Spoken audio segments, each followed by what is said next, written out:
오늘 말씀은 예수님께서 제자들에게 고난을 받으실 거라는 그 예고를 하신 그런 내용들이 되겠습니다. 그래서 이걸 세 번째 이제 말씀하신 것들이고, 또 고난을 받는다 이렇게 해서 세 번째 순환 예고 이렇게 이야기를 하고 있습니다. 모든 공관 복음에 예수님께서 이렇게 십자가에서 고난 받으실 것을 다 기록을 하고 있고 또 말씀을 하고 계신데, 그 중에서 특별히 마태복음에서 기록은 그런 처형이라든지 또 고난을 받으시는 모습, 또 누구에게 받는지 이런 모습들이 매우 구체적으로 이렇게 기록되어 있습니다. 이런 것들은 이사야서를 통해서 어린 양이 고난 받으신다는 하나님의 예언, 또 시편 22편에 예수님께서 십자가를 지실 때 하나님 앞에 탄식하시는 것과 같은 그런 기도를 드릴 때 우리에게 주어지는 그 말씀, 선지자들을 통해서 주어진 그 말씀들이 분명히 하나님의 뜻에 따라서 또 계획에 따라서 실현되고 실천되어져서 현실로 나타났다 하는 것들을 보여주는 그런 그 부분들이 마태복음에 나와 있는 고난 예고, 순환 예고의 특징이다 이렇게 볼 수가 있습니다. 그래서 그 중에서 이제 첫 번째 순환 예고는 16장에서 나옵니다. 마태복음 16장 21절에 보면은 베드로가 예수님께 이제 신앙 고백을 했을 때 주는 그리스도시고 살아가신 하나님의 아들이다 이렇게 고백했을 때 바로 예수님께서 이제 내가 대제사장들과 서기관들에게 넘겨져서 장사된 이후에 3일 만에 다시 살아나실 것이다 이렇게 말씀을 하실 때 베드로는 그런 것들을 이렇게 받아들일 수 있는 준비가 되어 있지 않고, 그러니까 예수님께서 그 자리에 가실 수가 없습니다. 이러면서 그 말씀에 어떻게 보면 거역하는 그런 모습을 보였을 때 예수님께서는 베드로를 사탄이라고 이렇게 이야기하면서 뒤로 물러서라 이렇게 말씀하셨던 그런 상황 속에서 첫 번째 순환 예고가 주어졌고, 두 번째 순환 예고는 이제 마태복음 17장 22절 23절에 보면 나오고 있습니다. 그래서 17장 22절 23절에 이렇게 쭉 보시면은 갈릴리에 모일 때에 예수께서 제자들에게 이르시되 인자가 장차 사람들의 손에 넘겨져서 죽임을 당하고 제3일에 살아나리라 하시니 제자들이 매우 근심하더라 이렇게 이야기를 하고 있습니다. 이 상황은 예수님께서 이제 그 자리를 잠깐 비우셨을 때 어린 귀신 들린 아기를 데리고 와서 제자들에게 치유를 시켜달라 이렇게 요청을 하니까 제자들이 그것을 하지 못했다 이렇게 하면서 예수님께 그 아이의 아버지가 이렇게 이야기할 때 제자들을 믿음이 없는 자들이라고 이렇게 책망하시고 꾸짖고 나서 다시 한번 두 번째 순환 예고를 하시는 그런 상황이 되겠습니다. 그 순환 예고를 받고 제자들은 다시 근심을 했다 이렇게 하고 있는데, 이런 것들은 이제 예수님을 통해서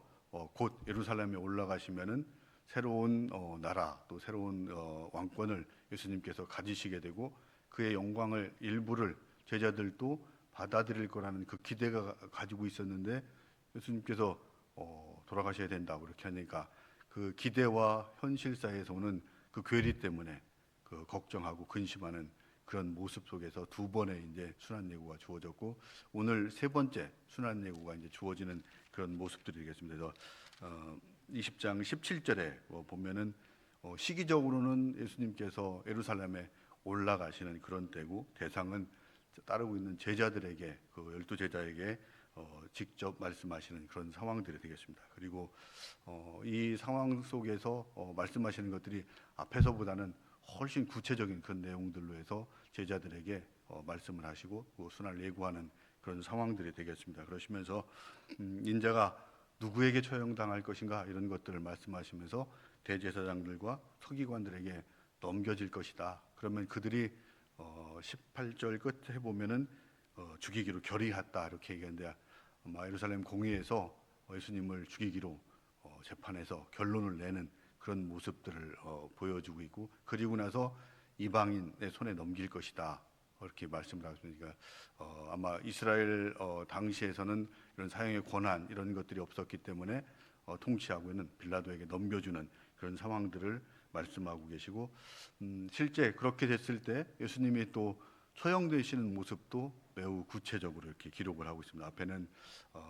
뭐 죽으실 것이라는 그런 일반적인 모습으로 얘기했다면, 여기서는 첫 번째는 조롱을 당한다 이렇게 말씀하시고 또 채찍질을 당하시고 십자가에 못 박히실 것이라는 처형의 방법도 구체적으로 말씀하시면서 실제 이런 모습들이 예수님께서는 다 알고 계신 그 상황 속에서 이미 제자들에게 그렇게 말씀하고 계시고, 그다음에 말씀하시는 그 상황도 앞에서 말씀드린 대로 이제 모든 사역을 마치고 예루살렘에 올라가시는 그 시기, 예수님은 예루살렘에 가시는 이유가 제자들과는 달리 내가 가서 거기서 3일 만에 죽어야 된다는 그 상황들을 아시면서 그냥 단순히 여행하는 길, 공간의 이동에 넘어서 십자가를 지고 죽음의 자리에 서야 되는 그 상황을 앞두고 제자들에게 분명한 메시지를 통해서 내가 3일 만에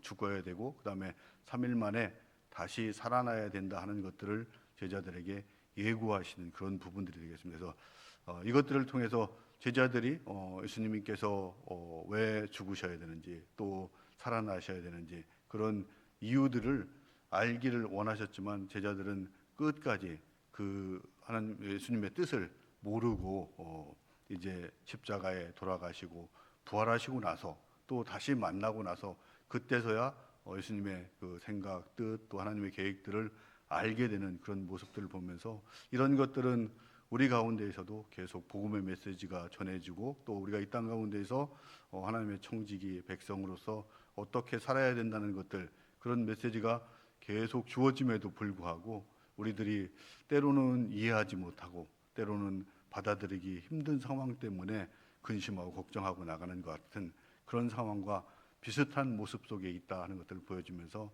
오늘 메시지를 통해서 하나님께서는 저희들이 몇 가지 알기를 원하시는 그런 부분들이 있는데, 그 첫 번째는 이 섬김, 이런 부분에 대해서 우리가 분명하게 알기를 원하시고 계신 것 같습니다. 그래서 오늘 말씀을 통해서 예수님을 따른다는 것들은 진정으로 우리가 낮아지고 섬김의 본을 보이는 것이다, 이렇게 이야기를 하고 있습니다. 예수님께서는 계속 우리의 죄를 위해서 대속물로 십자가에 달리시고 그리고 나서 부활하심으로써 우리 죄를 또 사해 주시고 우리가 구원받도록 하겠다는 그 메시지를 제자들에게 계속 전해 주시고 있고 또 그 길을 위해서 가신다는 것들을 마지막까지 알고 계시고 그렇게 가셨는데, 제자들은 그 마음들이 거기까지 이르지 못하고 있고 늘 영광을 받아야 될 그런 부분들에 관심이 있었던 것 같습니다. 이런 모습들은 저희들 가운데에서도 마찬가지 하나님이 주실 은혜와 축복, 또 저희들에게 주실 세상적인 물질과 부, 또 사람들로 받는 인정, 이런 것들을 생각하면서 늘 나가지만 더 낮은 모습으로 섬겨야 될 그런 부분에서는 우리가 고절하고 나가지 못하는 그런 부분들을 보면서 예수님께서 그 죽으심으로써 우리를 살리시는 그 섬김의 본을 보이신 것들처럼 저희들도 이 땅 가운데에서 쉽지 않은 그런 일들이지만 우리의 섬김을 통해서 죽어가는 생명들을 살리는 그 일들을 감당하는 것들이 우리에게 주어지는 주님의 메시지다 하는 것들을 기억하면서 제자들이 그것을 이해하지 못하고 이 어리석게 갔던 것들처럼 우리들도 그런 어리석은 길을 다시 가지 않고 분명한 주님의 길을 따라가는 저희가 되길 바라시는 말씀 속에서 오늘 첫 번째 교훈을 주셨다, 이렇게 생각이 됩니다. 그 다음에 두 번째, 이제 오늘 말씀을 통해서 우리가 시련과 고난, 이런 것들도 마다하지 않는 그런 삶을 살아가야 된다 하는 것들을 다시 한번 말씀하고 계신 그런 부분이 되겠습니다. 그래서 예수님께서는 예루살렘에 가시면은 분명히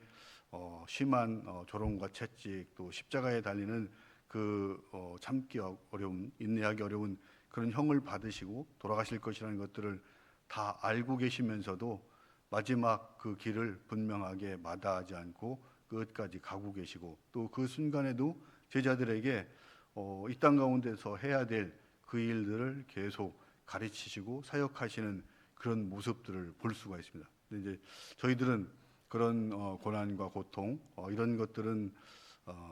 어떻게 하면 피할 것인가, 또 어떻게 하면 마주하지 않을 것인가, 이런 것에 더 관심이 있지만 분명한 것은 고난과 이 시련이 없이 분명한 영광이 있을 수 없다 하는 것들을 저희들에게 말씀해 주시면서 주님이 십자가의 고난을 당하셨기 때문에 분명한 영광을 받을 수 있었다 하는 것들을 저희들에게 말씀하시고 저희들도 그런 고난과 시련이 이 땅 가운데에서 있을 수 있지만 그것들을 피하기보다는 분명히 하나님의 계획과 뜻이 그 가운데 있을 수 있다 하는 것들을 기억하면서 그런 것들을 수용하고 받아들이고 오히려 그런 가운데에서 주님을 더 찾고 나아가는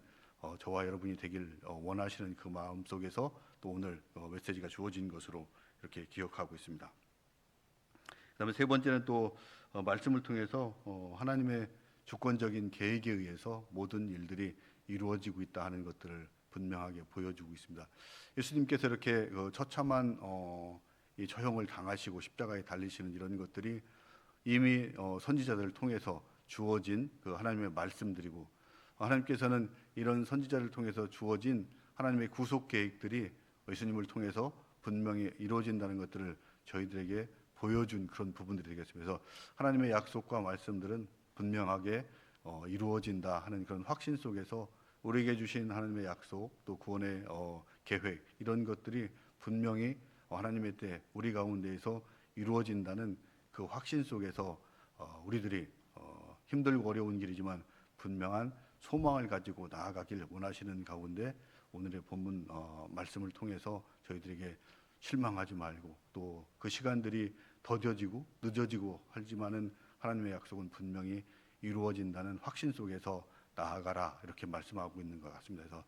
우리가 다시 한번 말씀을 정리하면은 우리가 이 땅 가운데 살아갈 때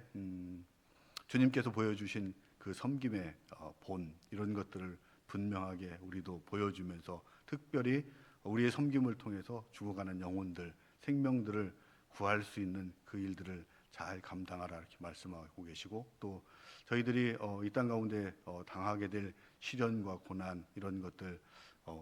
너무 피하려고 하지 말고 때로는 힘들고 어려운 그런 상황들이 오지만 저희들의 힘과 능력으로 못할 때 또 성령님이 함께 하시면서 그 일들을 감당해 주신다는 그 주님의 능력을 의지하면서 그런 시련과 고난에도 담대하게 나아가고 또 우리에게 주신 하나님의 약속이 분명히